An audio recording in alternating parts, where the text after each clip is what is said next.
Hello student, you are welcome in our SST class. I am Madhuri Bharadwaj. I am your SST teacher. Today we will continue our chapter number 6. In chapter number 6 we will continue today teaching of Mahavira. हमें महावीरा की teaching पढ़नी है. According to the Mahavira, Mahavir के according this world is reality and existence since the very beginning, but this world is full of sorrow and pain. इन्होंने कहा कि ये जो वर्ल्ड है वो दुख से और दर्द से भरा हुआ है. He did not believe in the existence of god as a creature और कंट्रोलर. वो ऐसा इस बात पर विश्वास नहीं करते थे कि जो भगवान का जो अस्तित्व है वो बनाने वाला है और कंट्रोल करने वाला है ऑफ दिस यूनिवर्स, इस यूनिवर्स को. ही believed in the doctrine of कर्म, और वो कर्म के सिद्धांत को ही मानते हैं. Which state that it is men's deed and the shape his destiny, जो कि भाग्य को निर्माण करने वाला है. Karma is the causes of birth and death of the being. जो कर्म है वही जन्म और मृत्यु रखते हैं. ही थॉट दैट निर्वाण और the solvation freedom from the cycle of the birth, जो निर्वाण है यही जन्म और मृत्यु के साइकिल से छुड़ा सकता है. Was the ultimately goal of man, यही इंसान का एक उद्देश्य होना चाहिए. ही थॉट 5 डॉक्ट्रिन, उनके 5 सिद्धांत थे. स्पीक ट्रुथ, मतलब सत्य बोलो. Possess no prosperity and do not injured any living being, मतलब किसी को चोट मत पहुंचाओ, दुख मत पहुंचाओ. Don't receive any thing which is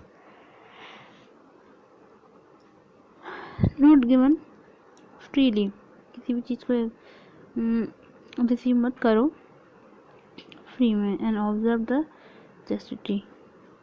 he also laid the stress on the 3 रत्नस ऑफ द लाइफ. वो 3 रत्न कौन कौन से थे? 3 रत्न: राइट फेथ, राइट नॉलेज और राइट एक्शन. सही विश्वास, सही ज्ञान और सही action. Mahavir put the great emphasis on the observation of अहिंसा और non violence.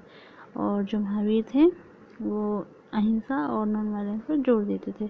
Stage of life, the ashram. Normally the word ashrams means a place where the people live and meditate. ऐसी जगह जहाँ पर लोग रहते हैं और मेडिटेशन करते हैं, ध्यान करते हैं, उसे आश्रम कहा जाता है. But here it has a special meaning, stage of life. परंतु यहाँ पर एक स्पेशल मीनिंग है. स्टेज मतलब जो स्टेज ऑफ लाइफ, स्थिति हमारी लाइफ की. Around the time when the Jainism and Buddhism were gaining popularity. उस समय जैनिज्म और बुद्धिज्म दोनों पॉपुलर हो रहे थे. ब्राह्मण फ्रॉम द सिस्टम ऑफ आश्रम, ब्राह्मणों ने आश्रम का सिस्टम निकाली. In which they divided the life in 4 stage. उस समय लाइफ है वो 4 स्टेजों में डिवाइड थी. दीज 4 स्टेजेस आर द ब्रह्मचर्य, गृहस्थ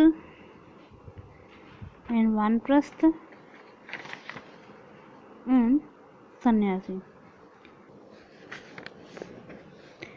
अब ब्रह्मचार्य में क्या था? मीन डेट द ब्राह्मण, क्षत्रिय and the Vaishya were the lead the simple life and study the Veda during the early years of the life. ब्रह्मचार्य में जो ब्राह्मण क्षत्रिय थे वो लोग क्या करेंगे? जो वेद है उनका ज्ञान प्राप्त करेंगे. इसका गृहस्थ आश्रम में mean that they marry and the live the household, और गृहस्थ आश्रम में शादी करेंगे. एंड द वानप्रस्थ आश्रम mean that they had to live the forest and the meditation. Forest में रहेंगे और मेडिटेशन करेंगे. Finally they had to give up the everything in the enter of the 4th stage is called the संन्यास. इस 4th stage को संन्यास कहा जाता है. वो अपने सब गृहस्थ आश्रम छोड़ देंगे. This system of ashrams afforded men to spend some part of their life in the meditation. Life का कुछ मेडिटेशन के लिए निकालेंगे. Generally the women were prohibited to study the Vedas. महिलाओं को अनुमति नहीं थी. They had to follow the ashrams chosen by their own husband. और आश्रम को तब चूज कर सकती जब उनके हस्बैंड की परमिशन हो. ये ब्रह्मचर्य आश्रम में, ये गृहस्थ आश्रम और ये वानप्रस्थ आश्रम है, और ये संन्यास आश्रम है. it's enough today. We will start new chapter tomorrow. Thank you so much.